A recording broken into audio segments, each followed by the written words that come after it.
യഥാർത്ഥത്തിൽ പലരും വിചാരിച്ചത് നമ്മൾ ഒലിച്ചു പോകുമെന്നായിരുന്നു, അല്ലേ?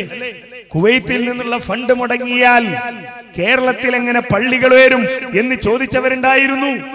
സൗദി അറേബ്യയിൽ നിന്നുള്ള ഫണ്ട് മുടങ്ങിയാൽ എങ്ങനെ കേരളത്തിൽ സ്ഥാപനങ്ങൾ വരും എന്ന് ചോദിച്ചവരുണ്ടായിരുന്നു.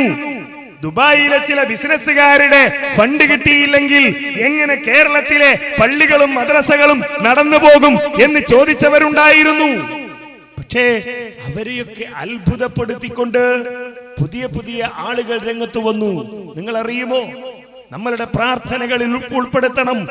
ആരുടെയും പിന്തുണയില്ലാതെ, ആരെയും അറിയിക്കാതെ, ആരുടെയെങ്കിലും എന്തെങ്കിലും പിന്തുണ ലഭിക്കണമെന്ന് ആഗ്രഹിക്കാതെ, അള്ളാഹുവിന്റെ തൃപ്തി മാത്രം ആഗ്രഹിച്ചുകൊണ്ട് 10ഓളം പള്ളികൾ സ്വന്തം പണം കൊണ്ട് കേരളത്തിൽ പണി കഴിപ്പിക്കുന്ന മലയാളിയുണ്ട് നമ്മുടെ ഇടയിൽ.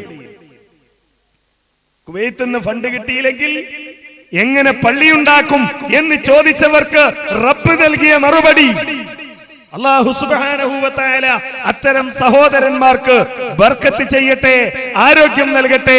അല്ലാഹു സുബ്ഹാനഹു വ തആല അവരുടെ സൽക്കർമ്മങ്ങൾ സ്വീകരിക്കുകയും അവരെയും നമ്മയും സ്വർഗത്തിൽ ഒരുമിച്ച് കൂട്ടിത്തരികയും ചെയ്യുമാറാകട്ടെ. ഒരാളും അഹങ്കരിക്കേണ്ടതില്ല. ഞാനാണ് വലുത്, ഞാനില്ലെങ്കിൽ ഒന്നുമില്ല എന്ന് അഹങ്കരിക്കേണ്ടതില്ല ഒരാളും.